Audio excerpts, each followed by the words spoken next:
আসসালামু আলাইকুম, সবাইকে স্বাগতম। সবাই শুনতে পাচ্ছ কিনা?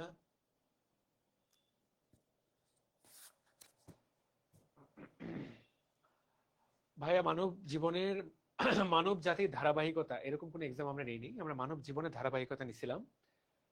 টপ 10 কে জার্সি দেওয়ার কথা ছিল। ডিএমসি ডিমার্স পেজে ইনবক্স করলে ওরা বলে ফর্ম ফিল আপ করার জন্য। ফর্মটা তোর কাছ থেকে চাইবা, ফর্ম ওর কাছ থেকে চাইবা।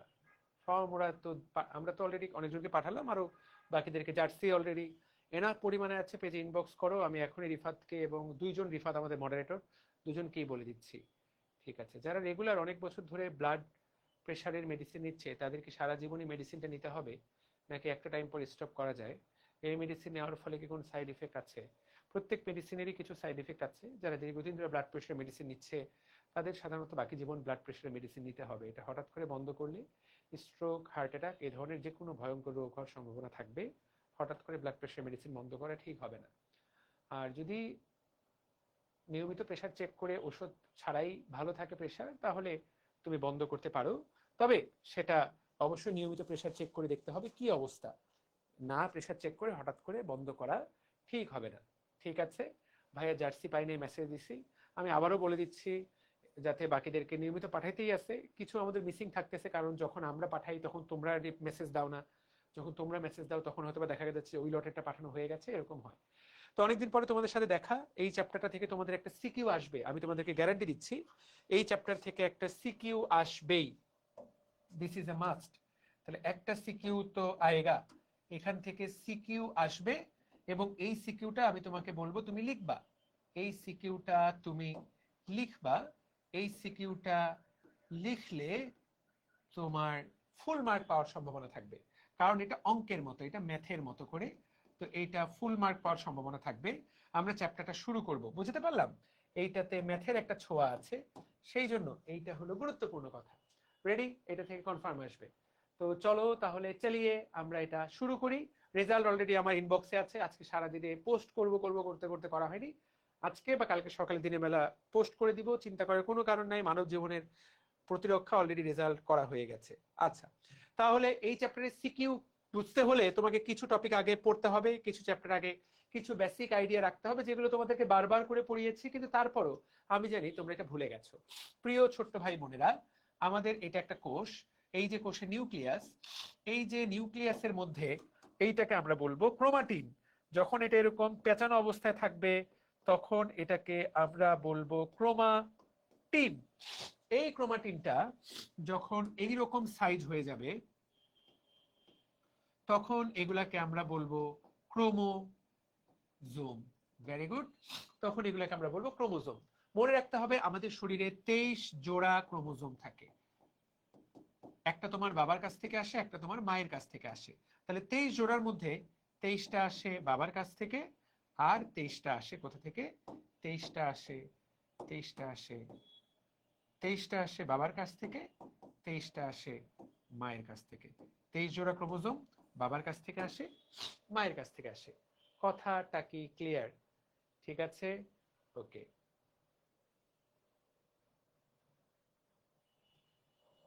ভাইয়া, আপনার লাইভ জার্নিটা একটু শেয়ার করেন, ডিএমসি থেকে আজকের আপনি হয়ে ওঠার স্টোরিটা। একটা স্টোরি তো পডকাস্ট আমি আমার পেজে দিলাম, তোমরা দেখোনি? পডকাস্ট থেকে অনেক কিছু জানতে পারবা। আর আমার আজকের আপনি ডিএমসি থেকে, আমি পথ তো খুব বেশি জানি এখনো। তো আমি ডিএমসি থেকে বের হওয়ার পর এখনো তো খুব বেশি কিছু করে উঠতে পারলাম না। দেখি সামনে কিছু করে উঠতে পারলে তোমাদের দোয়ায়, তারপরে তখন বেঁচে থাকলে তখন শেয়ার করব। ওকে, ঠিক আছে। ওকে, এবার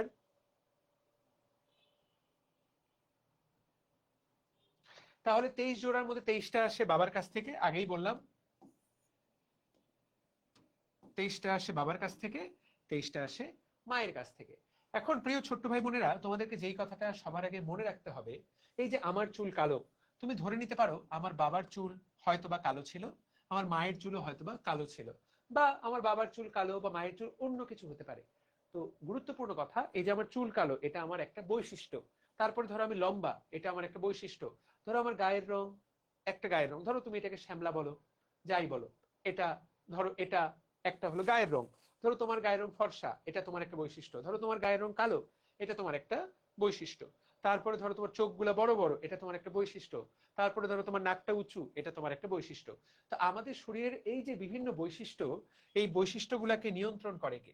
তোমাকে প্রশ্ন করবে, এই বৈশিষ্ট্যগুলোকে নিয়ন্ত্রণ করে জিন। এই বৈশিষ্ট্যগুলোকে কে নিয়ন্ত্রণ করে? জিন। এবং মনে রাখতে হবে সব সময় যে কোনো একটা বৈশিষ্ট্যকে কমপক্ষে এক জোড়া জিন নিয়ন্ত্রণ করে। এক জোড়া জিন যে কোনো একটা বৈশিষ্ট্যকে নিয়ন্ত্রণ করে। তাহলে যে কোনো বৈশিষ্ট্যের পেছনে কয়টা জিন থাকবে? মিনিমাম এক জোড়া। সেটা তোমার বাবার কাছ থেকে আসতে হবে, একটা তোমার মায়ের কাছ থেকে আসতে হবে। দুইজন মিলে কথা বলে ঠিক করবে এর শরীরে কোন বৈশিষ্ট্যটা দেখা দিবে। যেমন আমার বাবার চুলও কালো, আমার মায়ের চুলও কালো, তার মানে আমার চুল দুজন মিলে ঠিক করলো তুইও কালো আমিও কালো, তাহলে বাচ্চা চুলটা আমরা চুল কালো বানাই। কিন্তু যদি এমন হতো যে ধরো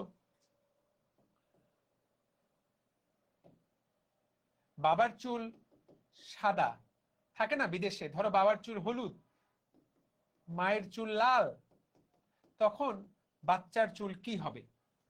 বাবার চুল হলুদ, মায়ের চুল লাল, তাহলে বাচ্চার চুল কি হবে? এইটা একটা তখন প্রশ্ন দাঁড়াবে, কারণ দুইজন তো সম্পূর্ণ দুই রকম। তো দুইজন মিলে কথা বলে ঠিক করবে। এখন বাচ্চার চুল হলুদ হতে পারে। যদি বাচ্চার চুল হলুদ হয়, তাহলে বাবার জিনটা মায়ের জিনের উপরে প্রকট হয়ে গেছে, ওটা ওকে ওভার পাওয়ার করেছে। যদি বাচ্চার চুল লাল হয়, তাহলে মায়ের জিনটা বাবার জিনের উপরে ওভার পাওয়ার করেছে। বুঝতে পারলাম? কথা বুঝতে পারলাম? তাহলে হয় দুইটাই হওয়া সম্ভব, হয় হলুদ হবে না হলে লাল হবে। যদি হলুদ হয় তাহলে বাবার জিন ওভার পাওয়ার করলো, যদি লাল হয় তাহলে মায়ের জিন ওভার পাওয়ার করলো। এইটা তুমি বুঝতে পারো। কিন্তু একটু আগে যে বললাম আমার বাবার চুল কালো, আমার মায়ের চুলও কালো, ফলে আমার চুলও কালো, তাহলে দেখো তো এই যে দুই ক্ষেত্রে তুমি কোনো পার্থক্য দেখতে পাচ্ছ? দেখো তো, এক্ষেত্রেও চুলের রং ঠিক হচ্ছে, এক্ষেত্রেও চুলের রং ঠিক হচ্ছে। এখানে তুমি কোনো পার্থক্য দেখতে পাচ্ছ কিনা? এবং আগেই বারবার করে বললাম যে কোনো বৈশিষ্ট্য নির্ধারণে কমপক্ষে এক জোড়া জিন একে অপরের সাথে কথা বলবে। কমপক্ষে এক জোড়া জিন একে অপরের সাথে কথা বলে সিদ্ধান্ত নিবে। দাঁড়াও, এই রিফাত,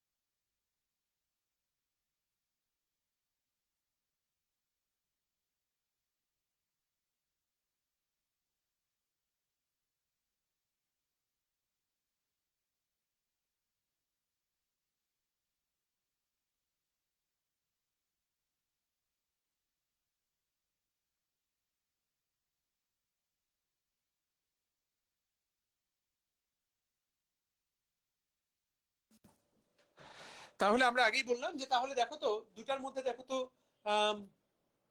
পার্থক্য কি। তোমরা এখানে একটা জিনিস তো পার্থক্য দেখতেই পাচ্ছ আশা করি, যে এইখানে বাবা এবং মা দুইজনের চুলি ছিল কালো, তার মানে দুইজনের চুলি ছিল একই। আর এই জায়গাতে বাবা এবং মা দুজনের চুলি আলাদা। তো আমরা তোমাকে আগেই বলেছি যে আমাদের শরীরে 46টা ক্রোমোজোম থাকে। 46টা ক্রোমোজোমের মধ্যে আমরা এটাকে বাবার কাছ থেকে পাবো 23টা, মায়ের কাছ থেকে পাবো 23টা। কিন্তু এই ক্রোমোজোম গুলো জোড়া বেঁধে থাকে, বাবার 1 নাম্বার মায়ের 1 নাম্বার, বাবার 2 নাম্বার মায়ের 2 নাম্বার। কিভাবে এরা থাকে? এই যে তুমি তাকায় দেখো, এরা এইভাবে থাকে, জোড় বেঁধে থাকে। অর্থাৎ বাবার 1 নাম্বারটা মায়ের 1 নাম্বারটার সাথে গিয়ে জোড়া বেঁধে থাকে। জোড়াটা কেমন?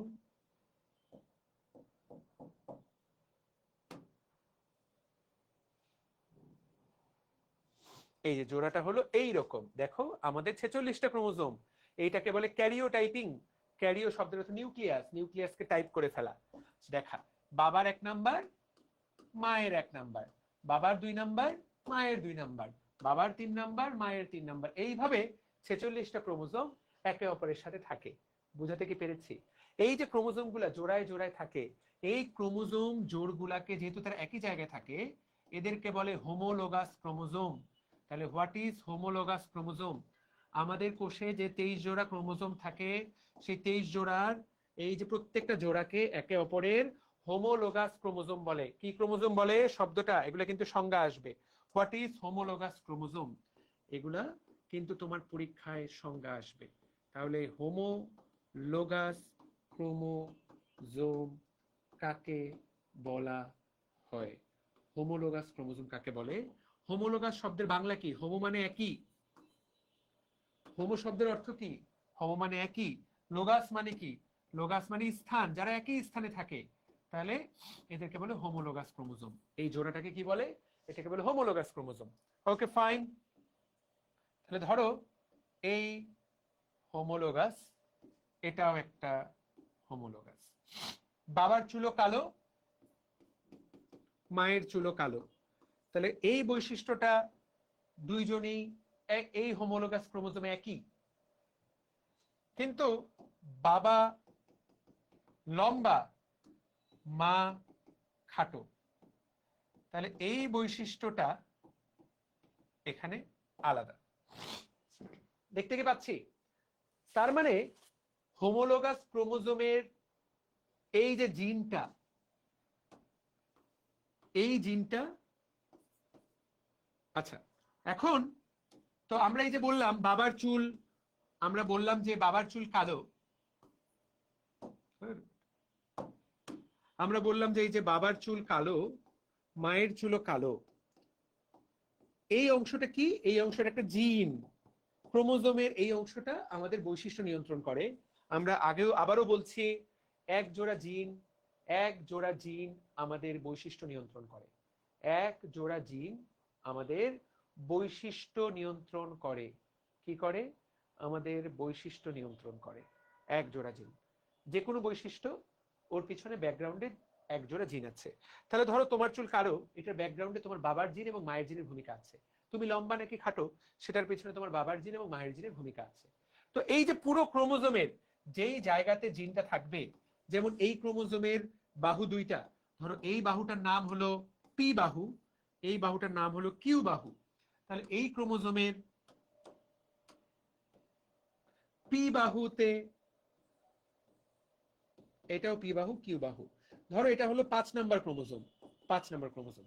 তাহলে আমরা বলবো 5 নাম্বার ক্রোমোজোমের পি বাহুর ধরো অমুক স্থানে, এই জায়গাটার নাম ধরো বি দিলাম, বি স্থানে যে জিনটা থাকে, সেই জিনটা আমাদের চুল কি রং হবে সেটা নির্ধারণ করে। কথা ক্লিয়ার?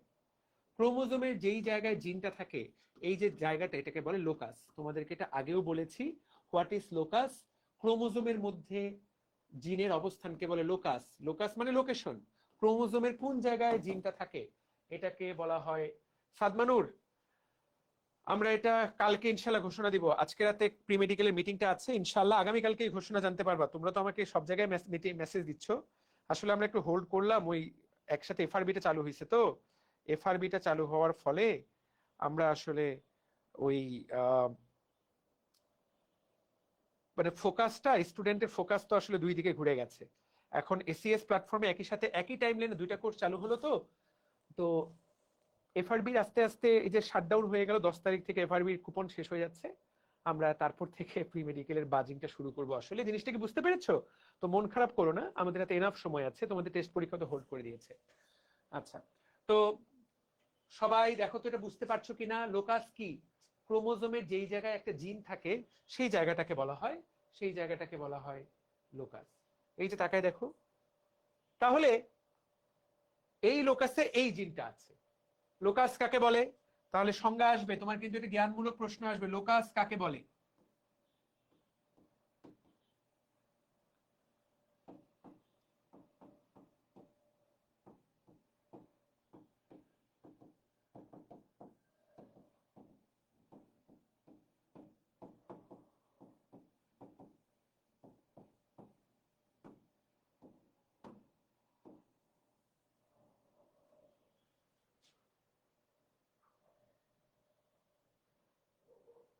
তোমাদের কিউএনএ নিব, আগে সামনে একটু যাই। তোমাদের কিউএনএ গুলো একটা আলাদা 5 মিনিট পর একটা সেশন রাখবো, কিউএনএ সেশন রাখবো, কিন্তু আগে একটু পড়াটা পড়ো। তাহলে দেখো তো আমরা কি কি পড়ছি, ভালো করে তাকাও। এইটা একটা ক্রোমোজোম, এই ক্রোমোজোমে যে জোড়াটা, সেটাকে আমরা বলবো হোমোলোগাস ক্রোমোজোম। এই ক্রোমোজোমের এই জায়গায় একটা জিন আছে, এই ক্রোমোজোমের এই জায়গাতেও একই জিন আছে। একই জিন বলতে একই কাজ করে। কি নিয়ন্ত্রণ করে? ধরো চুলের রং নিয়ন্ত্রণ করে, চুলের রং নিয়ন্ত্রণ করে। তো এই জিনের এই জায়গাগুলোকে বলা হয় লোকাস। এখন বাবার কাছ থেকেও তুমি চুলের রঙের জিন পাচ্ছ, মায়ের কাছ থেকেও চুলের রঙের জিন পাচ্ছ। এই যে জিন জোড়া, এই জিন জোড়া একে অপরের সাথে কথা বলে ঠিক করবে তোমার শরীরে চুলের রং হবে কি। এই জিন জোড়াকে একসাথে বলা হয়, এদেরকে একসাথে বলা হয় অ্যালিল। কি বলে? অ্যালিল। এই জিন দুইটাকে একসাথে বলা হয় অ্যালিল।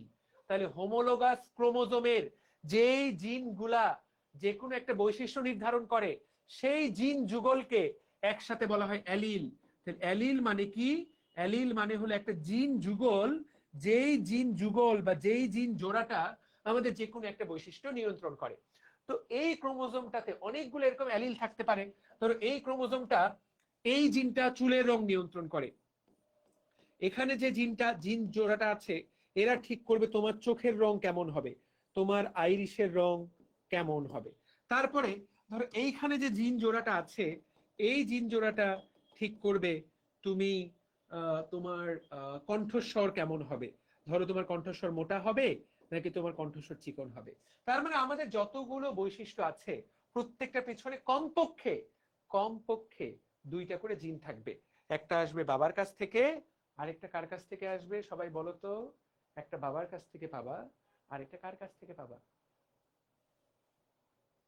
যে জায়গাটাতে জিন থাকে তাকে বলে লোকাস। যে জায়গাটাতে জিন থাকে তাকে বলে লোকাস। একটা তুমি বাবার কাছ থেকে পাইলা, আরেকটা মায়ের কাছ থেকে পাবা। ওকে, ঠিক আছে। এখন তাহলে কথাটা দেখো, দুইটা সিনারিও।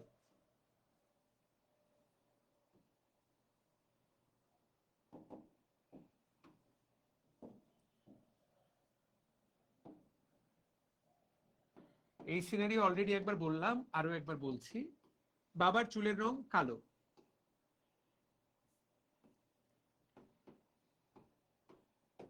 মায়ের চুলের রঙও কালো। এই বাচ্চাটার ক্ষেত্রে বাবার চুলের রং হলুদ, মায়ের চুলের রং লাল, দুজনে চুলের রং লাল। তাহলে দেখো, এই ক্ষেত্রে কোনো সন্দেহ নাই, বাচ্চার চুলের রং বাবারও কালো, মায়েরও কালো। বাচ্চার কালো হবার কথা, কালো হবার কথা। আমি এভাবে বলছি, এই ক্ষেত্রে কি হবে এটা একটু বলা টাফ। এই ক্ষেত্রে চুলটা হলুদ হতে পারে, এই ক্ষেত্রে চুলটা লাল হতে পারে। এটা আবারও পড়াচ্ছি। এখান থেকে কি শিক্ষা পেলাম? অ্যালিল দুই রকম হতে পারে। অ্যালিল যদি একই রকম হয় সেগুলাকে বলে হোমো জাইগাস অ্যালিল। হোমো মানে একই, তাহলে হোমোজাইগাস জিন বা হোমোজাইগাস অ্যালিল। তাহলে যেই দুইটা অ্যালিল একই, বাবাও লম্বা মাও লম্বা, বাবাও খাটো মাও খাটো, বাবাও ফর্সা মাও ফর্সা, বাবাও কালো মাও কালো, এগুলোর নাম হোমোজাইগাস। আর যখন দুটি আলাদা আলাদা হবে, বাবার কাছ থেকে মায়ের কাছ থেকে তুমি আলাদা আলাদা পাবা, সেটাকে বলা হবে হেটারোজাইগাস। হেটারোজাইগাস জিন বা হেটারোজাইগাস অ্যালিল। যখন কোনো কিছু হোমোজাইগাস হবে, সেটাতে তো সিদ্ধান্ত নেওয়ার কিছু নাই। সেটাতে তো যা বাবার কাছে আছে, যা মায়ের কাছে আছে, তা বাচ্চার শরীরেও তাই হওয়ার কথা, তাই কিনা? কিন্তু যখন হেটারোজাইগাস হবে, তখন বাচ্চার শরীরে কি হবে একটা সিদ্ধান্ত নেওয়ার বিষয় আছে না? বিষয়টা হলো হলুদ হবে নাকি লাল হবে। যদি হলুদ হয় তাহলে বাবার বৈশিষ্ট্যটা প্রকট হয়ে গেল, যদি লাল হয় তাহলে মায়ের বৈশিষ্ট্যটা প্রকট হয়ে গেল। ধরো বাচ্চার হলুদ হইলো, তাহলে মা লাল লাল চুলটা কি হয়ে গেল? লুকায় গেল। এটাকে বলে প্রচ্ছন্ন। বাবা মায়ের উপরে প্রকট হয়ে গেল, এটাকে বলে প্রকট বৈশিষ্ট্য। তাহলে এই যে প্রকট আর প্রচ্ছন্ন, এই কথাগুলা কার জন্য প্রযোজ্য? যখন জিনগুলা আলাদা আলাদা হবে, বৈশিষ্ট্যগুলা আলাদা আলাদা হবে। বাবা হলুদ, মা লাল, বাবা লম্বা, মা খাটো। যখন দুজনেই খাটো, বাচ্চা তো খাটো বানতা হে, মানে এটাই তো হওয়ার কথা। That is the normal basic. তাহলে কি কি বুঝতে পারলাম আমরা? বৈশিষ্ট্য কি কি হতে পারে, হোমোজাইগাস অ্যালিল কাকে বলে, হেটেরোজাইগাস অ্যালিল কাকে বলে, সেটা একটা আইডিয়া পেলাম। প্রকট বৈশিষ্ট্য কাকে বলে সেটা বুঝতে পারলাম। প্রচ্ছন্ন বৈশিষ্ট্য যেটা চাপা পড়ে যায় সেটাকে আমরা বুঝতে পারলাম। এখন এইটাই আরেকটু গভীরে যাই।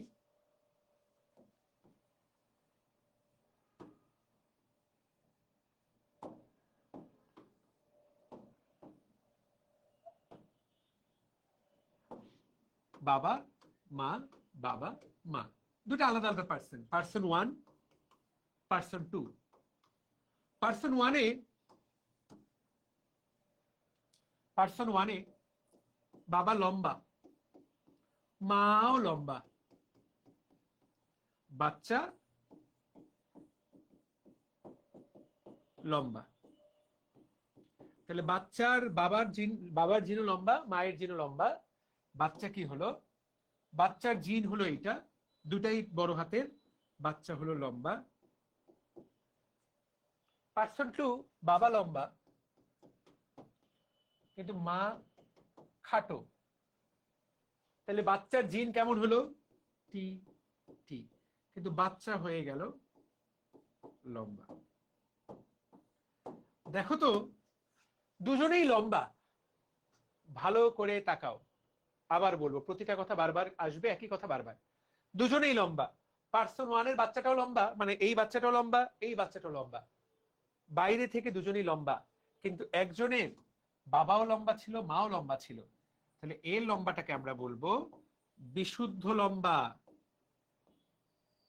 কারণ এর অ্যালিলটা হলো হোমোজাইগাস অ্যালিল। দেখতে পাচ্ছ? এও লম্বা, কিন্তু এ হলো অবিশুদ্ধ লম্বা। তার মানে এর অ্যালিলটা ছিল হেটারোজাইগাস অ্যালিল। এর শরীরে কি হয়েছে? বাবার বৈশিষ্ট্যটা মায়ের বৈশিষ্ট্যটাকে ওভারট্রাম্প করে বাচ্চাটাকে লম্বা বানিয়ে দিয়েছে। দুইজনের কথাবার্তায় কে জিতে গেছে? বাবাটা জিতে গেছে। সেই জন্য আলটিমেটলি কি হয়েছে? আলটিমেটলি লম্বা হয়েছে। তাহলে বাবার বৈশিষ্ট্যটা হয়ে গেল প্রকট বৈশিষ্ট্য, মায়ের খাটো, মা যে খাটো, এইটা হয়ে গেল প্রচ্ছন্ন বৈশিষ্ট্য। এবং এখান থেকে তোমার আরেকটা জিনিস শিখতে হবে, বাইরে থেকে দুজন লম্বা হলেও ভেতরে জেনেটিক গঠন কিন্তু আলাদা। এই যে ভেতরে জেনেটিক গঠন, এই ভেতরের জেনেটিক গঠন, এই জিনিসটাকে বলে জেনোটাইপ। ভিতরে জিনের যে গঠন সেটাকে বলে জিনোটাইপ, আর বাইরের দিকে যেটা প্রকাশ পায় সেইটাকে বলে ফিনোটাইপ। তাহলে জিনোটাইপ এবং ফিনোটাইপ, জিনোটাইপ এবং ফিনোটাইপ। তাকায় দেখো, তাহলে দেখো তো কথাটা তোমরা আমার সাথে একমত কিনা? ফিনোটাইপ এক হলেও জিনোটাইপ আলাদা হতে পারে। তোমরা আমার সাথে একমত কিনা? ফিনোটাইপ এক হলেও জিনোটাইপ আলাদা হতে পারে। অর্থাৎ দুইটাই বাইরে থেকে দেখতে আইফোন মনে হলেও একটা চায়নায় বানানো, আরেকটা ধরো ইউএস এর অরিজিনাল ইউএস এর প্রোডাক্ট। তাহলে জিনোটাইপ এর গঠন অবশ্যই ফিনোটাইপকে নিয়ন্ত্রণ করে। ফিনোটাইপ দেখেই জিনোটাইপ কেমন তুমি সবসময় নাও বুঝতে পারো। তাহলে জিনোটাইপ কাকে বলে? ভেতরের জিন যুগলের গঠনকে বলে জিনোটাইপ। বাইরের যে বৈশিষ্ট্যের প্রকাশ, যেটা বাইরে থেকে দেখা যায়, সেটাকে বলা হয় ফিনোটাইপ। কথাটা কি বুঝতে পেরেছো? আচ্ছা, এখন আমরা আস্তে আস্তে প্রবলেমের ভিতরে ঢুকবো। চলো আমরা আস্তে আস্তে প্রবলেমের ভিতরে প্রবেশ করি। রেডি? 1 2 3। দেখো, তোমার বাবা এবং মায়ের বিয়ে হলো। তো এটা মানুষ দিয়ে চিন্তা করো না, এটা গরু দিয়ে চিন্তা করো। মানুষ দিয়ে চিন্তা করলে একটু পরে তোমার ব্যাপারটা ভালো লাগবে না। একটা বাবা গরু আর একটা মা গরুর মধ্যে বিয়ে হলো। বাবা গরুটা লম্বা, মা গরুটা খাটো। বাবা গরুর ভিতরে লম্বা হওয়ার জন্য জিন আছে কোনটা? টি টি। মা গরুর ভিতরে লম্বা হওয়ার জিন আছে টি টি, ছোট হাতে, তার মানে খাটো। ওর শরীরে লম্বা হওয়ার কোনো জিন নাই। বাবা এবং মা এদের এখন বাচ্চা হবে। খেয়াল করতে হবে তোমাকে, বাচ্চা হওয়ার সময় বাবার শরীরে তৈরি হবে কি? শুক্রাণু।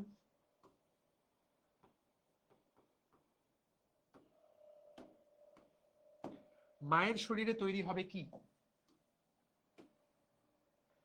মায়ের শরীরে তৈরি হবে কি? ডিম্বাণু।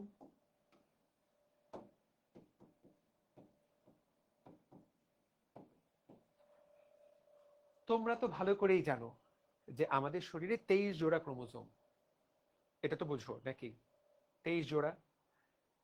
দেহকোষে 23 জোড়া ক্রোমোজোম থাকে। এটা বুঝো কিনা যে আমাদের দেহের কোষে 46টা ক্রোমোজোম থাকে। এখান থেকে যখন শুক্রাণু তৈরি হবে, শুক্রাণু, তখন শুক্রাণুতে 23টা করে ক্রোমোজোম যাবে, 23। তার মানে কি, ধরো এইরকম একটা জোড়া আছে, তো আমরা তো এটুকু বুঝি যে, জিনিসটা বুঝো, যে কোনো কোষ বিভাজনের আগে কিন্তু রেপ্লিকেশন ঘটে, ডিএনএ রেপ্লিকেশন ঘটে, ফলে 46 দুগুণে এটা আসলে 92 হয়ে যায়। এই 92টা 4 ভাগে ভাগ হয়ে যায়, ফলে একটা কোষ থেকে 4টা শুক্রাণু তৈরি হয়। আমি জানি না তোমরা এটা জানো কিনা, এটা একদম ফার্স্ট চ্যাপ্টারে পড়া, তোমরা হয়তো পড়ো নাই, বাট জানিয়ে দিলাম। 46 থেকে আগে ডাবল হয়ে 92 হয়, 92টা 4 ভাগে ভাগ হয়। এখন বাবার যে কোষ, বাবার কোষে তো এই যে 23 জোড়া ক্রোমোজোম আছে, 23 জোড়া মানে 46টা। এই 46টা শুক্রাণু তৈরি করার আগে কিসে পরিণত হবে? 92টাতে পরিণত হবে। তার মানে এই যে টি কয়টা হয়ে যাবে?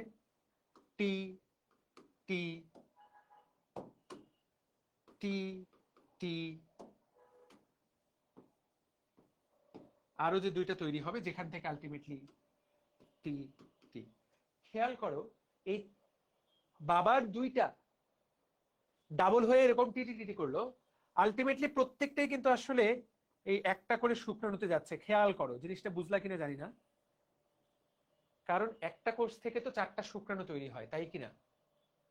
তো এটা কি বোঝা গেল? আবার আবার বলছি, এটা এই গ্যামিট তৈরিটা না কেউই বুঝে না, আমার মনে হয় অনেকে। আরেকবার বলছি,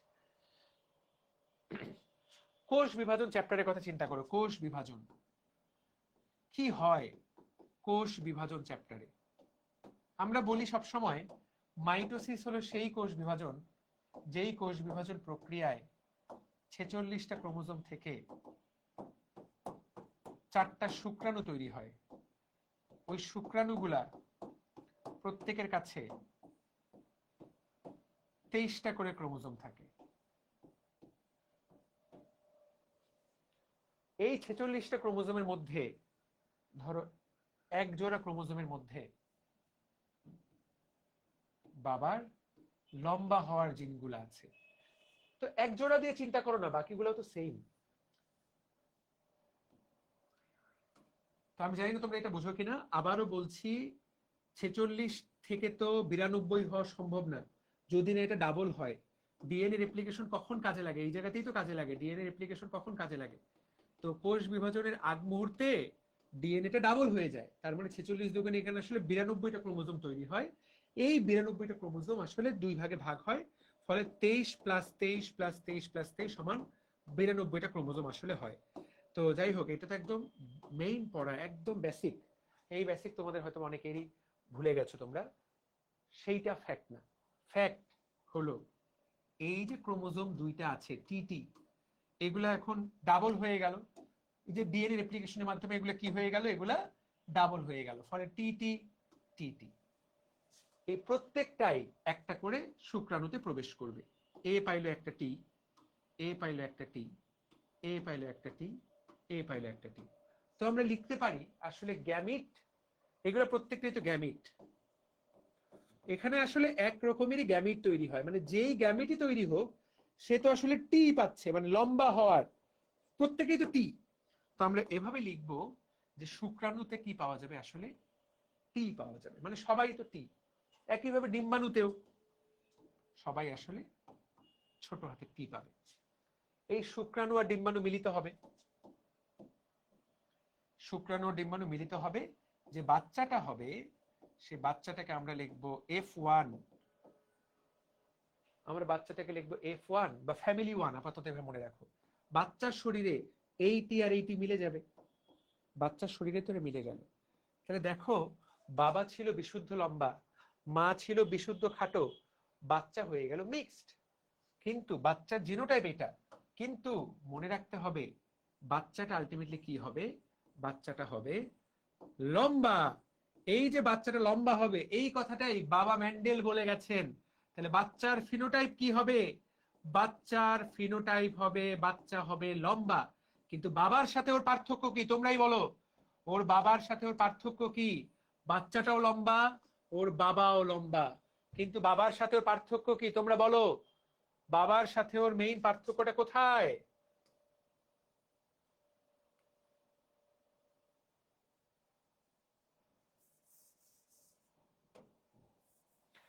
ওর বাবার সাথে কি?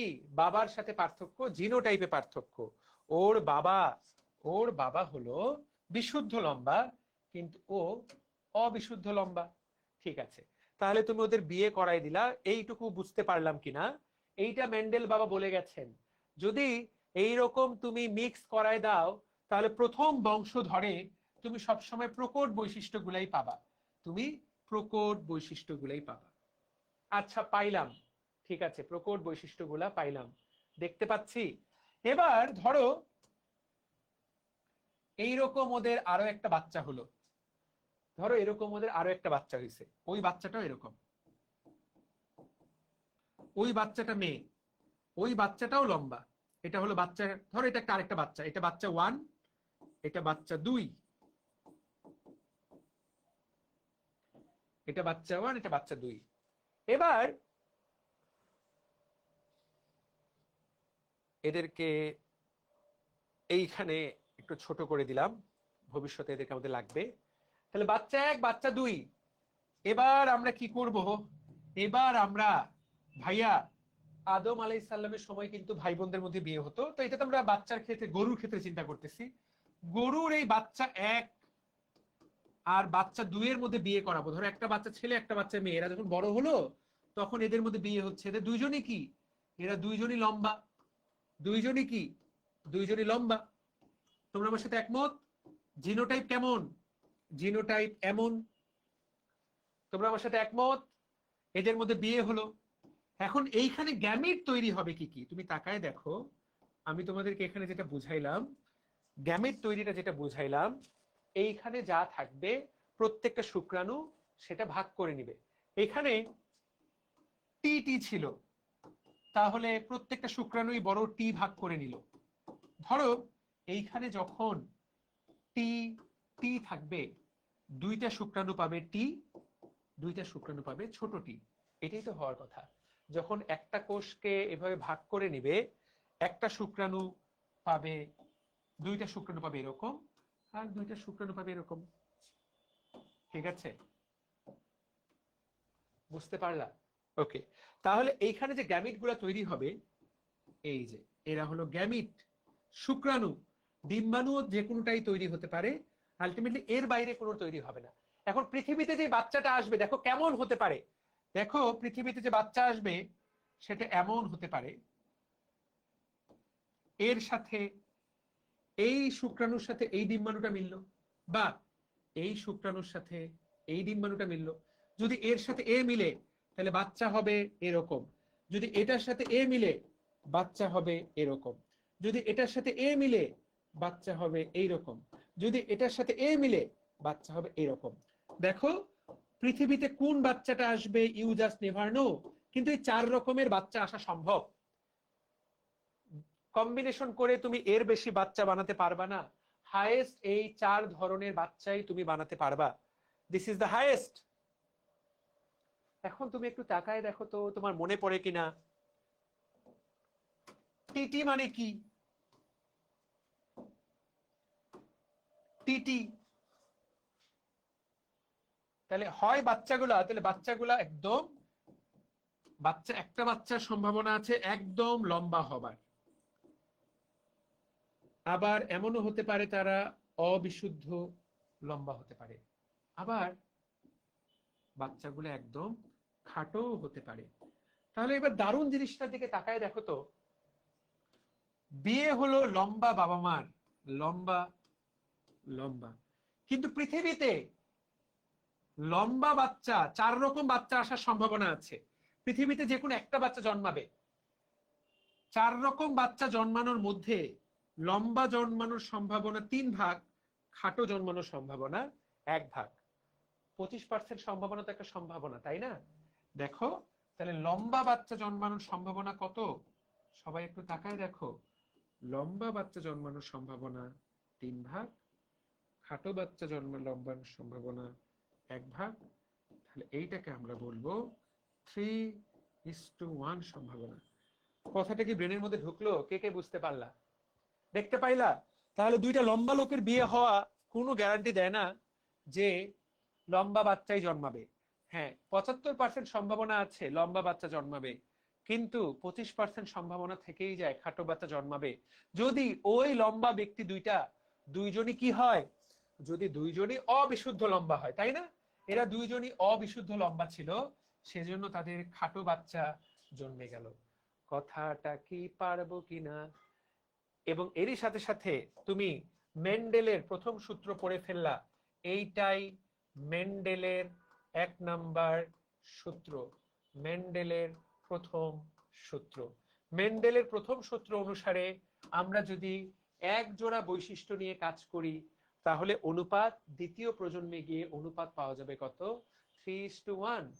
ওকে, কোনটা প্রকট এইটা কিভাবে বুঝবো? এইটা আগে থেকে বোঝার কোনো সুযোগ নাই। যদি তোমাকে পরীক্ষায় প্রশ্ন করে তাহলে বলে দিবে যে এটা প্রকট বৈশিষ্ট্য। তো চলো, এটা একটা আইডিয়া পেলা। চলো বই থেকে দেখে নাও এইটা বইয়ে কিভাবে দেওয়া জিনিসটা, তাহলে আরো ক্লিয়ার হয়ে যাবে। মেন্ডেলের প্রথম সূত্র তুমি পুরাটাই বুঝে ফেলছো। এই যে তাকায় দেখো, বইয়ে এটা এইভাবে দেওয়া। দেখো, পুরুষ উদ্ভিদ বিশুদ্ধ লম্বা, মা খাটো, গ্যামিট তৈরি হবে কিরকম? এইরকম। প্রথম জনুতে যখন জন্ম নিল সবাই আলটিমেটলি লম্বা হবে, প্রকট বৈশিষ্ট্যটাই প্রকাশ পাবে। এরপর প্রকটটাই প্রকাশ পাবে, এটাই নিয়ম। দুইজন F1 এর বিয়ে দিলা, দুইজনের দুইটা লম্বার বিয়ে দিলা, বিয়ে দেওয়ার পর ভাইয়া দেখা গেল লম্বা পাওয়া গেল 3টা, ভাইয়া লম্বা পাওয়া গেল 3টা, খাটো পাওয়া গেল 1টা। ভাইয়া কেমন লাগলো? কেসা লাগা মেরা মজাক? কথাটা বুঝতে পারলাম কিনা, বোঝা গেল কিনা, ব্রেনের মধ্যে ঢুকলো কিনা? তাহলে দুজন লম্বা গাছে বিয়ে দিলেই যে সব সময় লম্বা হবে, এটা সত্য নাও হতে পারে। প্রশ্ন করতে পারে দুটো লম্বা মানুষের বিয়ে দিলে খাটো বাচ্চা জন্মানোর সম্ভাবনা কত পার্সেন্ট? তোমরা বলবা 25%। সবাই বলো মারাবা, সবাই বলো মারাবা। এরই সাথে সাথে প্রথম সূত্র পড়া শেষ। কেমন শিখলে ছোট ভাই বোনেরা? ব্রেনের মধ্যে প্রবেশ করলো কিনা? এইবার এখানে আরেকটা উদাহরণ দেখো। কালো বর্ণের গিনিপিগ, কালো এটাই প্রকট বৈশিষ্ট্য বলে দিবে প্রশ্নে। আর বাদামি বর্ণের গিনিপিগ এটা হলো প্রচ্ছন্ন বৈশিষ্ট্য। দেখো এখানে স্ত্রী গিনিপিগ, এইটার বৈশিষ্ট্যটাই প্রকট। পুরুষ গিনিপিগ, এটার বৈশিষ্ট্যটা প্রচ্ছন্ন। কোনটা প্রকট হবে কোনটা প্রচ্ছন্ন হবে এটা বাচ্চা জন্মানোর পর আমরা বুঝতে পারি। তোমাকে যদি পরীক্ষায় প্রশ্ন দেয় তোমাকে বলে দিবে এখানে কালো বর্ণের এটাই প্রকট বৈশিষ্ট্য। ঠিক আছে, এইবার তুমি তাকায় দেখো, এদের মধ্যে বিয়ে দিলা, কালোর, কালো মানে কি? Black, black. ওর দুইটা জিন, জিনের নাম কি? বিবি। আর ব্রাউন এর জন্য জিনের নাম কি? ছোট হাতের বিবি। এভাবেই আমরা নিই, তুমি যে কোনো ইচ্ছাতে সে করে নিতে পারো। এখানে তুমি বিবি নিতে পারো, ওখানে তুমি এক্স এক্স নিতে পারো, তোমার যা খুশি তাই নাও। তবে রিচুয়াল হলো, প্রচলিত প্রথা হলো বড় হাতের বিবি নেওয়া, ওটারই প্রচ্ছন্নটা ছোট হাতের বিবি নেওয়া, সবার বুঝতে সহজ হয়। তো জাইগোট কেমন হবে? ডিম্বাণু, ডিম্বাণু কেমন হবে? শুক্রাণু কেমন হবে? এই তো এদের মধ্যে যখন বিয়ে, এদের যখন মিলিত হবে, বাচ্চাটা যেমনই হোক, বাচ্চা ভাই বিবি হতে বাধ্য, বাচ্চা কালো হবে, বাচ্চা যাই হোক বাচ্চা কালো হবে। দুটা বাচ্চা, বাচ্চা কি হবে? কালো। দুটা কালো বাচ্চার মধ্যে বিয়ে দিলা, বিয়ে দেওয়ার পর দেখতে পেলা একটা আসলো বিশুদ্ধ কালো, দুইটা আসলো অবিশুদ্ধ কালো, একটা হতে পারে বাদামি। আসলো মানে কিন্তু যে কোনো একটা বাচ্চা দুনিয়াতে আসবে, দুনিয়াতে কিন্তু মাত্র একটা বাচ্চা আসবে। এখানে 4টা বাচ্চা দেওয়া আছে মানে কি 4টা বাচ্চা জন্মার ব্যাপারটা কিন্তু তা না।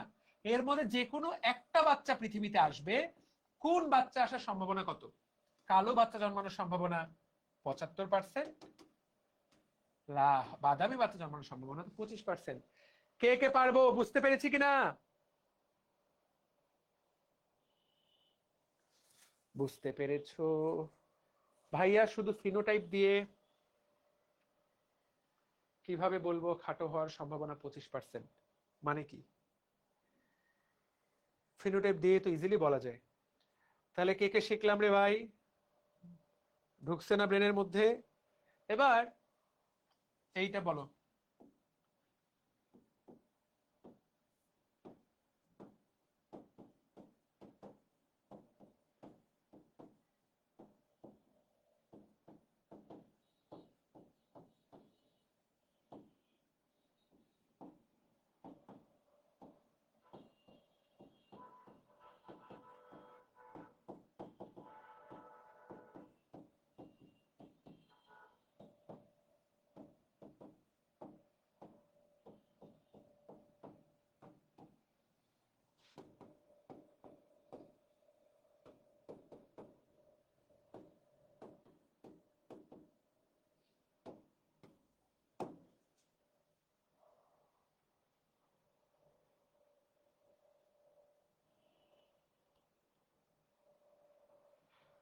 বলো, উত্তর বলো।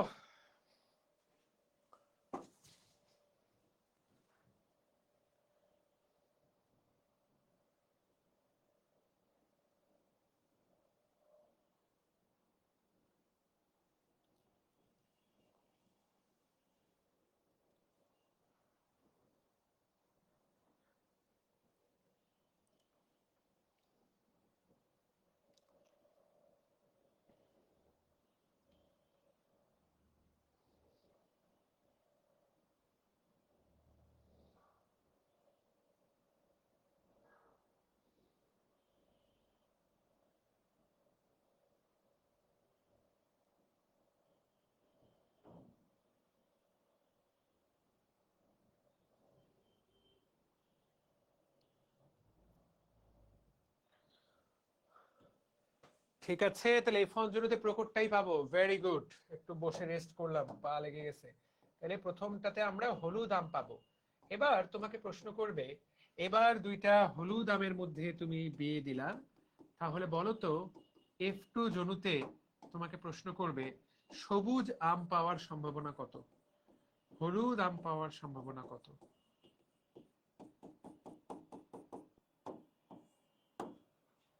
সবুজ আম পাওয়ার সম্ভাবনা কত, হলুদ আম পাওয়ার সম্ভাবনা কত?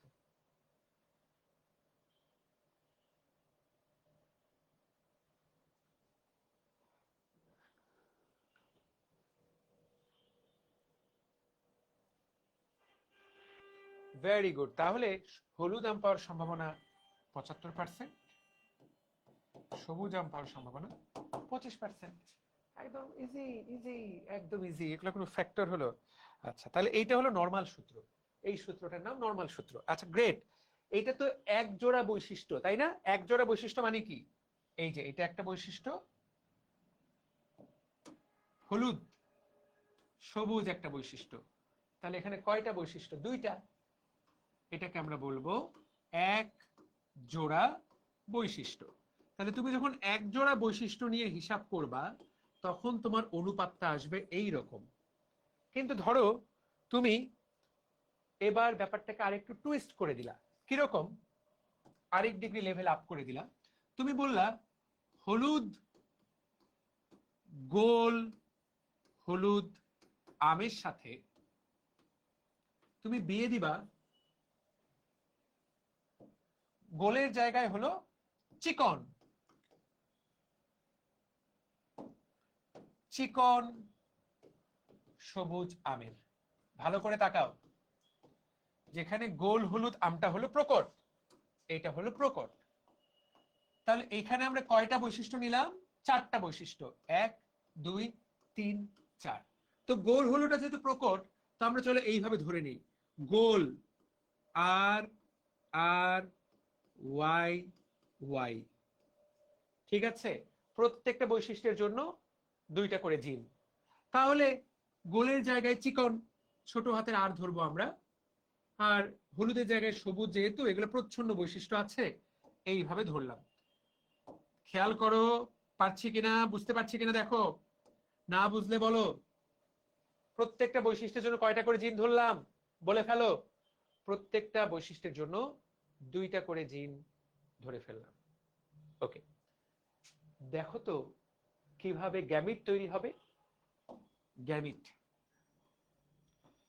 যখন এই আমগুলার শুক্রাণু তৈরি হবে, সেই শুক্রাণুতে তুমি যেভাবেই যাও গ্যামিট এর বাইরে তো তৈরি হবে না, অর্থাৎ চারটাই একই রকম গ্যামিট তৈরি হবে।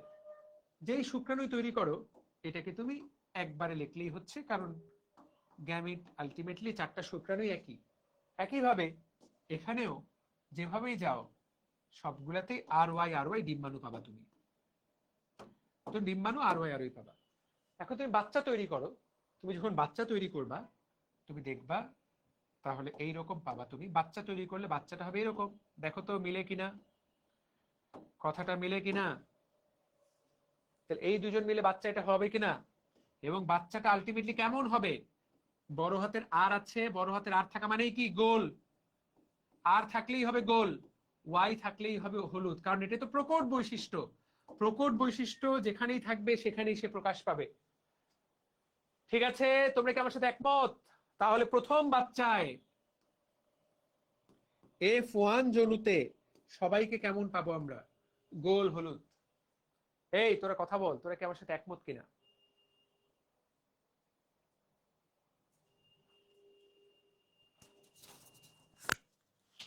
রিফাত এদিকে এসো। কালকে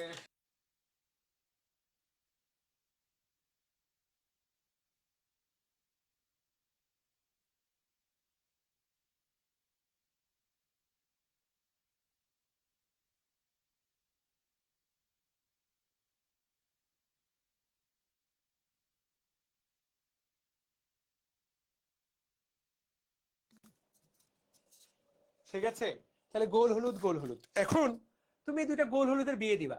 চলো আমরা বিয়ে দিই, পরের পেজে বিয়েটা দেই নাকি? বিয়েটা পরের পেজে দেই। আর আর ওয়াই ওয়াই গুণন আর আর ওয়াই ওয়াই। চলো বিয়েটা দেই। এখানে সবচেয়ে গুরুত্বপূর্ণ গ্যামিট, গ্যামিট তৈরি। দেখো তো গ্যামিট কিরকম হতে পারে। এইখানে 4 রকমের গ্যামিট হতে পারে, বিশ্বাস হয় না? এই যে দেখো, আর এর সাথে বড় ওয়াই, আর এর সাথে ছোট ওয়াই, ছোট আর এর সাথে বড় ওয়াই, ছোট আর এর সাথে ছোট ওয়াই। তাই কিনা বলতো? একইভাবে ডিম্বাণুতেও 4 রকমের গ্যামিট হতে পারে, আর এর সাথে বড় ওয়াই, আর এর সাথে ছোট ওয়াই, ছোট হাতের সাথে বড় ওয়াই, ছোট হাতের সাথে। এইটাই আসল পড়া, এইটা বুঝে গেলে বাকিটা ভাত পানি।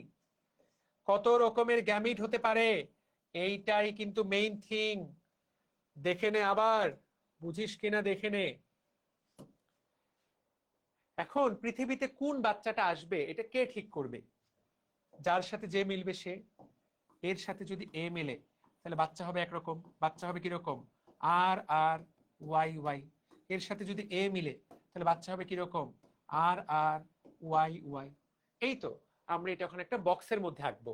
চলো আমরা একটা বক্স বানাই, যেই বক্সে সবগুলোকে সুন্দর করে আঁকা যাবে। এই বক্সটাকে বলে চেকার বোর্ড। কোনটা কার সাথে মিলবে সেটাই জাস্ট বক্সের মাধ্যমে দেখানো। ব্যাপারটা আহামরি তেমন কিছু না, মোটেই জটিল তো কিছু না। এগুলো ক্লাস 5-এর বাচ্চাকে বুঝালে ও বুঝবে, খালি ও একটু এই ক্রোমোজোম গুলো কম বুঝতে পারে আর কি। কিন্তু আজকালকার যে অ্যাডভান্স বাচ্চা কাচ্চা যারা অলিম্পিয়াড করে, ওরা এগুলো সবই বুঝে, পরিস্থিতি এখন এমন। তাহলে আমরা এই যে এরকম বক্স বানালাম, তো এটাকে আর একটু সামনের দিকে আগে আনলে ভালো হয়।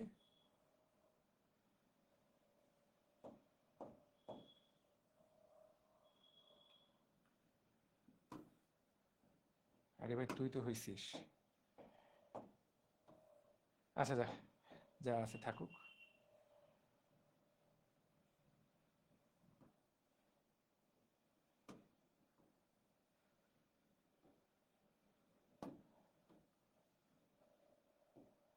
তাহলে দেখো 16 রকম বাচ্চা তৈরি হওয়ার সম্ভাবনা থাকবে।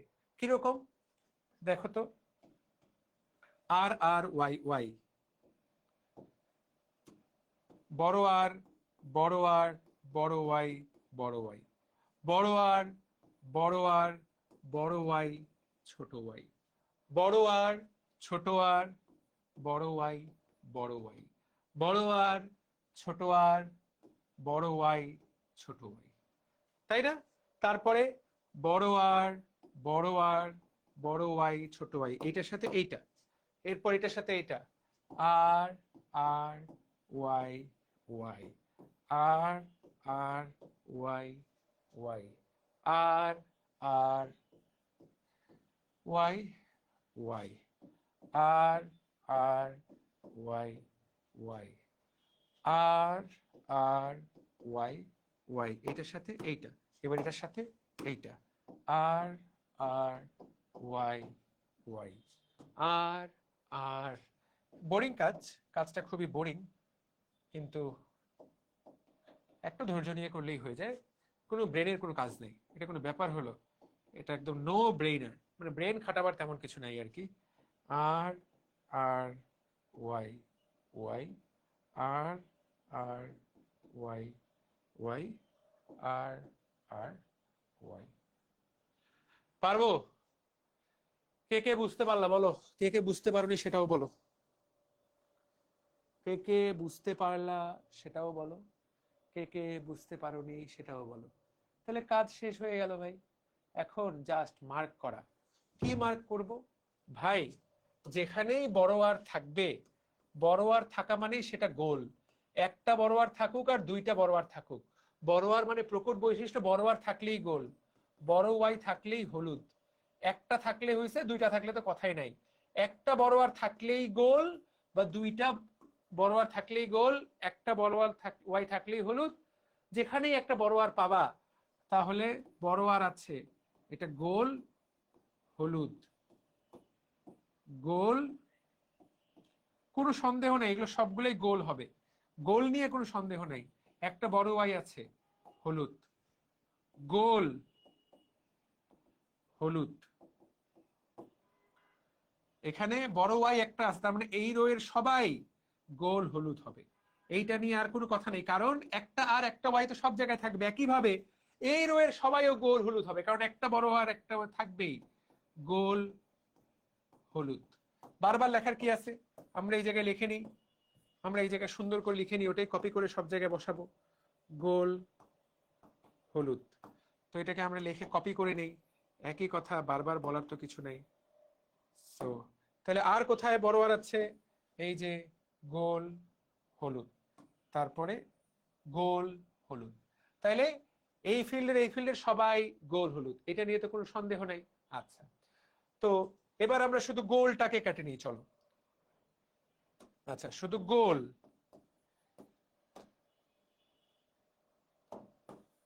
তো যেখানেই যেখানে বড় আর থাকবে, যেখানেই যেখানেই বড় আর থাকবে, বড় আর থাকা মানে এই গোল, তাহলে এইগুলো প্রত্যেকটাই গোল হবে। ভাই অ্যাটলিস্ট গোল তো হবে, এটা নিয়ে তো কোনো সন্দেহ নাই, কারণ এই যে বড় আর তো একটা থাকলেই গোল, এরা সবাই গোল। একইভাবে এই রো এর সবাই গোল হবে, গোল, এইটুকু তো কনফার্ম যে এরা সবাই গোল হবে। ঠিক আছে, গোল। আর কোথায় বড় আর আছে? আর কোথায় নেই, তাহলে গোল বসাই দিলাম। এইবার যেখানে যেখানে ওয়াই থাকবে, হলুদ তো সেই জায়গাতে হবেই। চলো তো দেখি, বড় ওয়াই থাকা মানেই কি হলুদ। তাহলে কোথায় কোথায় বড় ওয়াই আছে, এই রো এর সবগুলাতে হলুদ হবে, এটা নিয়ে কোনো সন্দেহ নাই। হলুদ হলুদ, এই রো এর সবগুলাতে, এই রো সবগুলাতে হলুদ হবে, কারণ এই রো বরাবর হলুদ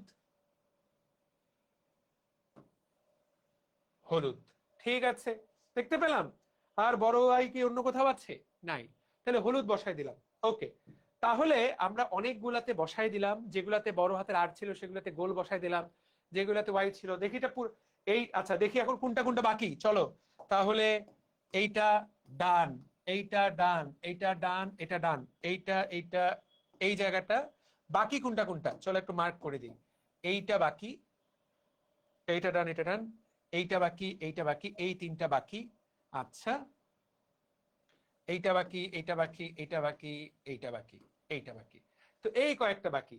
তো তুমি আগে দেখো তো অলরেডি গোল হলুদ পাওয়া গেল কয়টা, সবাই কাউন্ট করি, আসো গোল হলুদ কয়টা পাইলাম দেখো তো। 1 2 3 4 5 6 7 8, কয়টা পাওয়া গেল? 8টা। এমন কি হওয়ার কথা? 1 2 3 4, এই যে এখানে হলুদ দেওয়া বাকি, এই জায়গায় একটা হলুদ দিতে হবে। এই যে বড় হাতের ওয়াই আছে, বড় হাতের ওয়াই আছে, হলুদ, তাহলে এটাও পূরণ হয়ে গেল। কয়টা পাইলাম সবাই হিসাব করো, গোল হলুদ কয়টা পাইলা? 1 2 3 4 5 6 7 8 9। কয়টা পেলাম? তাহলে আমরা 9টা গোল হলুদ পেয়ে গেলাম। তুমি চাইলেও আর গোল হলুদ এর বেশি বানাইতে পারবা না, 9টা গোল হলুদ পেয়ে গেছো। আচ্ছা ফাইন। এইবার যেই বাকি 7টা বাকি, চলো সেগুলোতে দেখি কি বসানো যায়। Let's have a look. যেই জায়গাতে ওয়াই নাই, যেই জায়গাতে ওয়াই থাকবে না, বড় হাতের ওয়াই থাকবে না, সেই জায়গাতে কি হবে? সেই জায়গাতে সবুজ হবে। সেই জায়গাতে সবুজ হবে। তো আমরা এই সবুজটাকে কপি করে নিয়ে ওই জায়গায় বসাই দিব। তাহলে যেই জায়গাতে বড় হাতের ওয়াই নাই, এই যে বড় হাতের ওয়াই নাই, সবুজ। বড় হাতের ওয়াই নাই, সবুজ। বড় হাতের ওয়াই নাই, কোথায় কোথায় কোথায় কোথায় কোথায় কোথায় কোথায়? এইখানে বড় হাতের ওয়াই নাই, সবুজ। এই জায়গাতে বড় হাতের ওয়াই নাই, সবুজ। কয়টা জায়গায় সবুজ বসাইলাম? 1টা 2টা 3টা জায়গায় সবুজ বসাইলাম, আর একটা এই জায়গায়, 4 জায়গায়। আচ্ছা, এবার যেই জায়গাতে বড় হাতের আর থাকবে না, সেই জায়গাতে আমরা বসাবো চিকন। আমরা তো চিকন নিয়েও আলোচনা শুরু করেছিলাম, মনে আছে? গোল এবং চিকন। তাহলে চিকন বসবে কোথায় কোথায়? যেই জায়গাতে বড় হাতের আর নাই। কোথায় নাই? এই যে এই জায়গাতে, এইটা হলো চিকন। তারপর এই জায়গাতে চিকন, এই জায়গাতে চিকন, এই জায়গাতে বড় হাতের আর নাই, চিকন। হিসাব করে দেখো তো ভাই, আর কোনোটা বাদ আছে নাকি? আর কোনোটাই বাদ নাই। তাহলে আমরা দিন শেষে কি পেলাম? তুমি এখন একটু দেখো, আমরা 4 রকমের ফসল পেলাম। ভাই কি বলেন? হ্যাঁ, হিসাব করে দেখো। তুমি গোল হলুদ পাইলা কয়টা? তুমি গোল হলুদ পাইলা 9টা। তুমি গোল কিন্তু সবুজ, দেখো চোখ বড় বড় করে তোমার দিকে তাকায় আছে, তুমি দেখতে পাচ্ছ 3টা। চিকন কিন্তু হলুদ, চিকন কিন্তু হলুদ তুমি দেখতে পাচ্ছ 3টা। আর চিকন, যেটা দিয়ে খেলা শুরু করেছিলাম, কিন্তু সবুজ, তুমি পাইলে 1টা। বিয়ে দিলা কার কার? বিয়ে দিলা 2টা গোল হলুদের। তুমি বিয়ে দিলা 2টা গোল হলুদ আমের মধ্যে, কিন্তু দেখো বাচ্চা আসার সম্ভাবনা কেমন? বাচ্চা আসার সম্ভাবনা কেমন? কত? 9:3:3:1।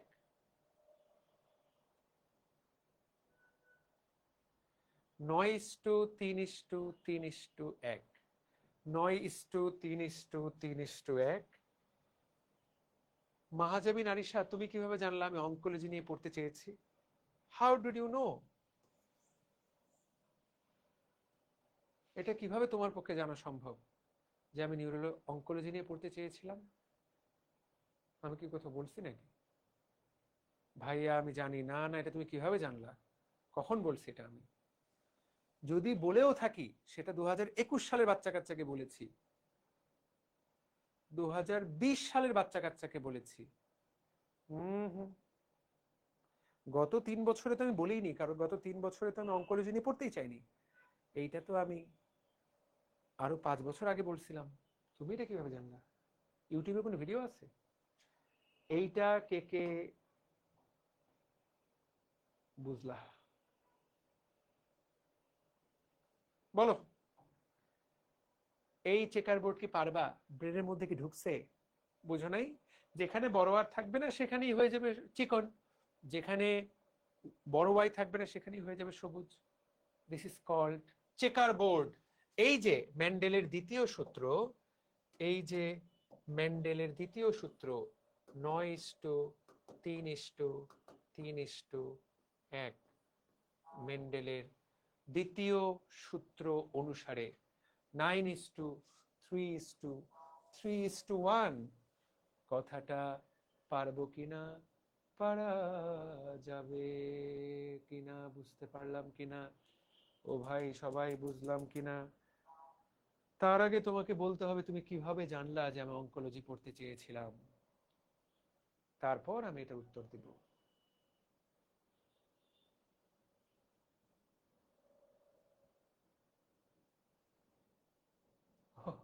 আচ্ছা আচ্ছা, আমার ইউটিউবে আছে। ঠিক আছে, আমি অনেক আগে বলছি নিশ্চয়ই, আমার মনে নাই আসলে। অঙ্কোলজি পড়তে চেয়েছিলাম আমি ক্যান্সার নিয়ে, কিন্তু পরবর্তীতে আমি আহ মানে একটু অবাক হলাম আসলে, আমি নিজেই ভুলে গেছিলাম যে আমি একসময় অঙ্কোলজি পড়তে চেয়েছিলাম। আমি যখন প্রথম বিসিএস এ জয়েন করি তখন আমার স্বপ্ন ছিল যে আমি ক্যান্সার নিয়ে কাজ করব। পরবর্তীতে ঘাটাঘাটি করে দেখলাম যে ক্যান্সার নিয়ে কাজ করার যে বিষয়টা সেটা আমাকে অতটা আর আকর্ষণ দিচ্ছে না, বা ক্যান্সার নিয়ে কাজ করার যে অভিজ্ঞতা সেটা নিয়েও আমি একটু দেখলাম যে এটা খুব বেশি আমার কাছে এক্সাইটিং বলে মনে হচ্ছিল না আর কি। প্রথম দিকে যখন আমার একটু এক্সপোজার কম ছিল, মানে আমি যখন কেবল ডাক্তার হলাম, তখন তো সবকিছু সম্পর্কে আমি জানি না। তো সেটা সম্পর্কে আমার আহ, তখন ভেবেছিলাম যে ক্যান্সার কিওর করা একটা দারুণ মহৎ কাজ হবে। কিন্তু পরে আমি ধীরে ধীরে আবিষ্কার করলাম যে cancer is rather than cure করার চেয়ে আসলে একটা মানুষের দুনিয়াতে জীবনের আয়ু কিছুদিন বাড়ানো, যদিও আয়ু বাড়ানো যায় না, হয়তো বা আয়ু ফিক্সড, কিন্তু মানে মৃত্যুর দিনটাকে কিছুটা পেছনের দিকে ঠেলার নামই হলো ক্যান্সার চিকিৎসা। তো আমার কাছে মনে হলো যে এটাতে সবসময় কি মেন্টাল স্যাটিসফ্যাকশন পাওয়া যাবে কিনা, কারণ দিন শেষে তো এটা আসলে ফেল, রোগী তো আসলে মারা যাবেই, টুডে অর টুমোরো আর কি। 90% ক্ষেত্রেই তো রোগী মারা যাবে। তো ডাক্তার হিসাবে একটা বড় স্যাটিসফ্যাকশনের বিষয় হলো যে তুমি রোগীকে ভালো করছো, তোমার ছেলে আল্লাহ পাক রোগীকে ভালো করছেন। এটাই তোমাকে আসলে ডাক্তার হওয়ার যে মজাটা সেটা দেয়। বুঝতে পারলাম? তোমরা যখন খুব ভালো করো, আমাদের কাছ থেকে যখন মেডিকেলে চান্স পায়, তখন যে আনন্দটা হয়, তোমার ঔষধে কোনো রোগী ভালো হচ্ছে, তোমাকে এসে ধন্যবাদ জানাচ্ছে, এই জিনিসটা তো আনবিলিভেবল। কিন্তু ক্যান্সার চিকিৎসায় দেখা যাবে যে সবসময় ব্যাপারটা এতটা যে আমার কাছে রিওয়ার্ডিং একটু কম বলে মনে হচ্ছিল। তো সেই জন্য পরবর্তীতে আসলে নিউরোলজিতেই সুইচ করা। যদিও নিউরোলজি যে আমি খুব বেশি ভালোবেসে সুইচ করেছি ব্যাপারটা তা না, আমি তো পড়ছিলাম মেডিসিনে, কিন্তু আমার কাছে মেডিসিনটাকেই কম এক্সাইটিং বলে মনে হলো। একটা সময় মনে হলো যে ঠিক আছে, পড়লে হার্ট নিয়ে পড়া যেতে পারে, নাহলে ব্রেইন নিয়ে। তো হার্ট নিয়ে পড়তে চাইলাম প্রথমে, কিন্তু চিন্তা করলাম যে যেহেতু আমি পড়ার পাশাপাশি পড়ানোতে যুক্ত, মানে আমি এমন না যে এখন আজকে এড টেকে পড়াচ্ছি, কালকে ধরো ডিএমসি ড্রিমার্স বা এসিএস এর আজও কাল হোক তো কখনো না কখনো অবসরে যাবই। মানে আমি তো সারা জীবন তো আর বায়োলজি পড়াতে পারবো না, বা সারা জীবন তো মেডিকেল অ্যাডমিশন পড়াবো না। কয় বছর, 3 বছর, 4 বছর, 5 বছর, এরপর এক সময় তো ক্ষান্ত দিব, যখন এটা আমরা সামহাও, সবাই তো এক সময় না এক সময় ক্ষান্ত দিবেই। তখন আমি কোনো না কোনো ভাবে পড়ানোর সাথে যুক্ত থাকবো, সেটা এইটা না, তখন দেখা যাবে যে আরো হায়ার স্টাডিজ এর পড়া পড়াবো বা কিছু না কিছু পড়াবোই। যেহেতু এইটাই আমার পেশন, পরে চিন্তা করলাম যে কার্ডিওলজিতে আসলে অনেক বেশি চাপ, অনেক বেশি চাপ, অনেক বেশি ডেডিকেশন দিতে হয়। সেই তুলনায় নিউরোলজিতে অনেক পড়া, ব্রেন অনেক কঠিন একটা সাবজেক্ট নিউরোলজি, এটা তো অনেক পড়া, কিন্তু আমার কাছে মনে হচ্ছে এটা মাচ মোর ডুয়েবল, যেহেতু আমি একই সাথে দুটো কাজ করছি। তো আমাকে তো দুটোই চিন্তা করতে হবে। পড়ানো তো আমার সবসময় ভালো লাগে, আমার যেই জিনিসটা আমি ধরো একদম উইদাউট এনি চিন্তা আমি করতে পারি সেটা হলো পড়ানো বা ক্লাস নেয়া। আজকে সারাদিনে এটা আমার কয় নাম্বার ক্লাস? আজকে সারাদিনে এইটা আমার 1 2 3 4 5 নাম্বার ক্লাস। তার মানে আমি সকালে ঘুম থেকে ওঠার পর আজকে প্রায় 3 ঘন্টা, 2 ঘন্টা, 2.5 ঘন্টা, 1 ঘন্টা, আজকে প্রায় 12 ঘন্টা আমি টানা ক্লাস নিচ্ছি। এবং তুমি দেখো এখন 10টা 16 বাজে, মোটামুটি সেম এনার্জিতে আমি ক্লাস নিচ্ছি। তো পড়ানো আমি সবসময় সবসময় এনজয় করি। এবং ওই যে বললাম যে ঘুম থেকে উঠে উইদাউট এনি থট আমি যে কাজটা করতে পারবো সেটা হলো পড়ানো, বা এটা আমি আসলেই ভালোবাসি বলে এখনো পড়াচ্ছি। আহ, আমার খুব কম বন্ধু বান্ধবী এখনো, খুব কম বন্ধু, অনেকজনই আমার মতো এভাবে পড়াতো, কোচিং করাতো, খুব কম জনই এখনো এই ফিল্ডে ধরে রাখতে পারছে আর কি। ঠিক আছে। তো সেই জন্য আমি নিউরোলজিতে সুইচ করলাম। অঙ্কোলজিকে আর বেশি অ্যাপিলিং বলে মনে হয়নি। আমি যখন অঙ্কোলজি পড়তে চেয়েছিলাম তখন এমনও হয়েছে বন্ধু বান্ধবকে জোর করে অঙ্কোলজিতে ঢুকাই দিছি। এখন মাঝে মাঝে মনে হয় ওরা আমাকে গালি দেয় নিশ্চয়ই। কিছু কিছু কয়েকজনকে তো আমি রাজি করে অঙ্কোলজিতে ঢুকাই দিছি। ও অঙ্কোলজিতে পড়তে চায় না, কিন্তু আমি ওকে জোর করছি তুই অঙ্কোলজিতে যা। ও অঙ্কোলজিতে চলে গেল, আমিই গেলাম না। এখন অঙ্কোলজি ক্যারিয়ার ভালো, ভবিষ্যতে এত মানুষের ক্যান্সার হবে, দিন শেষে তুমি একজন অঙ্কোলজিস্টের কাছে ওদের রোগীর মানে ওরা রোগী দেখে কুল কিনারা করতে পারবে না আর কি কিছুদিন পরেই। তো সেদিক দিয়ে ওর উপকারই করছি আমি। কিন্তু বাস্তবতা হলো যে আমি নিজেই ওই ফিল্ডে যাইনি, সেজন্য আমাকে কেউ ওরা গালি দিতে পারে, যাদেরকে আমি ঠেলে অঙ্কোলজিতে পাঠাইছি। তো যাই হোক, তুমি আমাকে একটা অতীত স্মৃতি মনে করিয়ে দিলে। ছোট্ট মেয়ে, কে যেন, নামটা চলে গেল উপরে। তোমাকে ধন্যবাদ। অনেকদিন পরে মনে পড়লো যে আমি অঙ্কোলজি পড়তে চেয়েছিলাম, বাট আমি এখন নিউরোলজি এনজয় করছি। আসলে নিউরোলজি একটা ভাস্ট ফিল্ড, এখানে চাইলে এত কিছু করা যেতে পারে। ও মাই গড, কত কিছু করা যেতে পারে। ভাইয়া, আমাদের টাইমে কি মেডিকেলে লিখিত অ্যাড হবে? প্রশ্নই আসে না। ভাইয়া, গভর্নমেন্ট ট্রমা সেন্টার নিয়ে কোনো প্ল্যান আছে আপনার? অ্যাজ এ ডক্টর কোনো ড্রিম? মানে কি, গভর্নমেন্ট ট্রমা সেন্টার তো অলরেডি আছেই, নিটোর, অর্থোপেডিক। আর আমি ড্রিম দেখবো কি? ড্রিম দেখবো কি, এটা তো অলরেডি বাস্তবেই আছে। তো ট্রমা সেন্টার নিয়ে আমার কোনো ড্রিম নাই, তবে আমার একটা ড্রিম আছে, যে ড্রিমটাতে আমি কাজ করার টাইম পাচ্ছি না আসলে।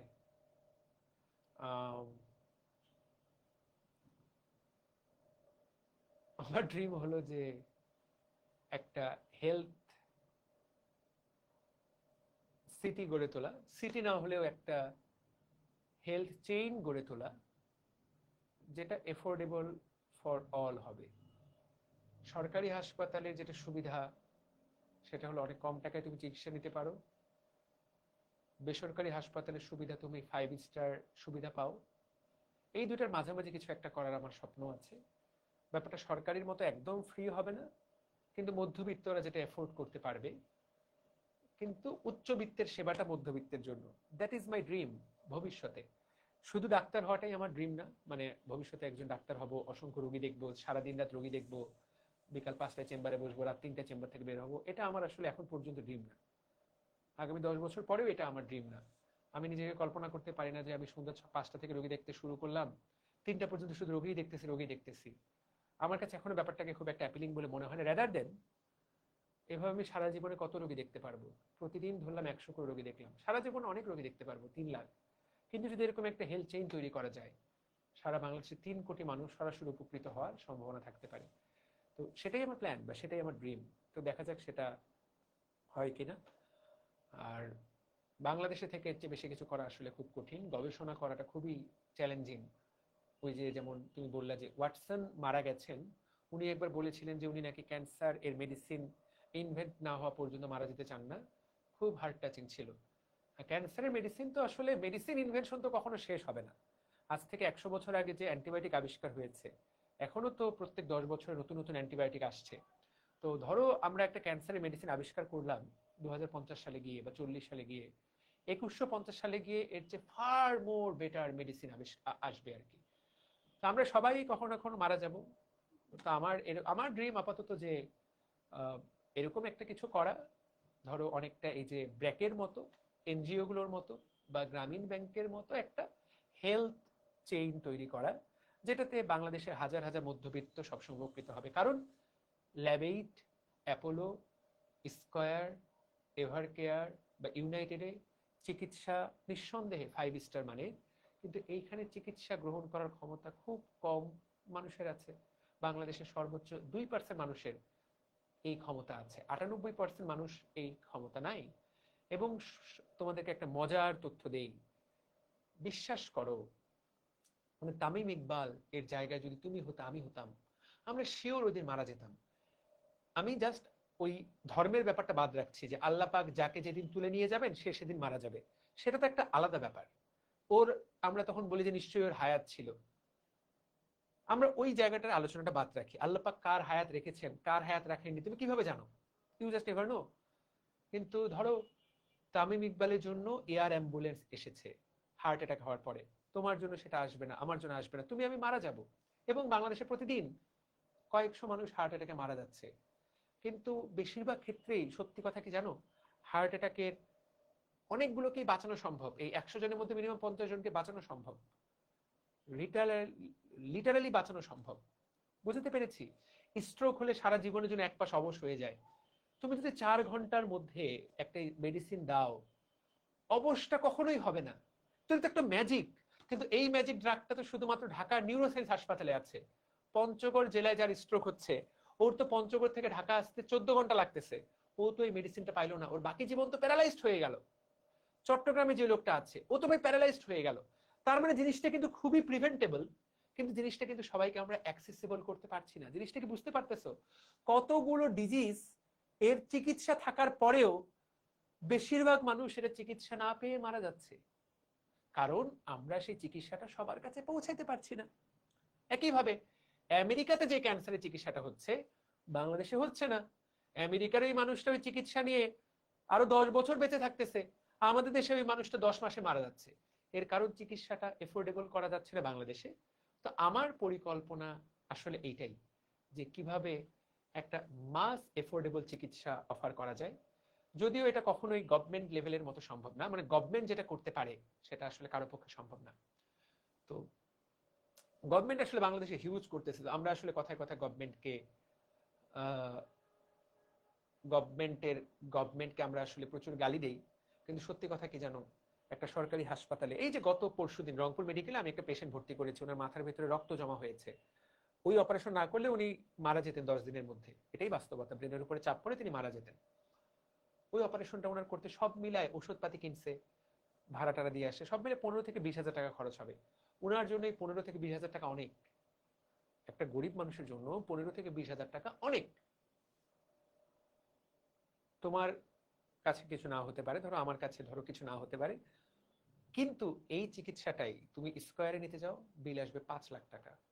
এই চিকিৎসাটা ইউনাইটেডে নিতে যাও, বিল আসবে 10 লাখ টাকা। কিন্তু বাস্তবতা কিন্তু চিকিৎসা কিন্তু আসলেই 10 লাখ টাকারই। এই চিকিৎসাটা তুমি ইংল্যান্ডে নিতে চাও, বিল আসবে 10 লাখ টাকা।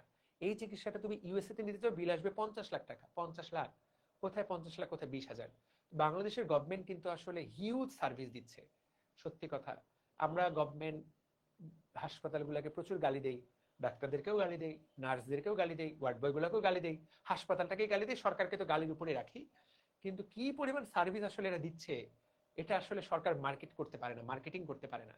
কারণ আমরা সবসময় তুলনা করি ইউএস এর সাথে, কিন্তু আমরা যে জায়গাটা তুলনা করি না সেটা হলো ইউএসএ তে এই চিকিৎসাটার নিতে 10 লাখ টাকা খরচ হবে, সেই জায়গায় তোমার খরচ হচ্ছে মাত্র 10 হাজার টাকা।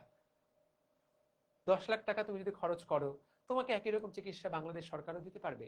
কিন্তু আমরা তো একটা গরিব কান্ট্রি, আমাদের দেশে 20 কোটি লোক, যার মধ্যে 50% লোক গরিব, যার 1 মাস ওষুধ কিনে খাওয়ার টাকা থাকে না। তো এই গরিব দেশে তারপরে যা হয়েছে, সত্যি কথা কি, বাস্তবতা আমরা আসলে অনেকটুকু এগিয়েছি।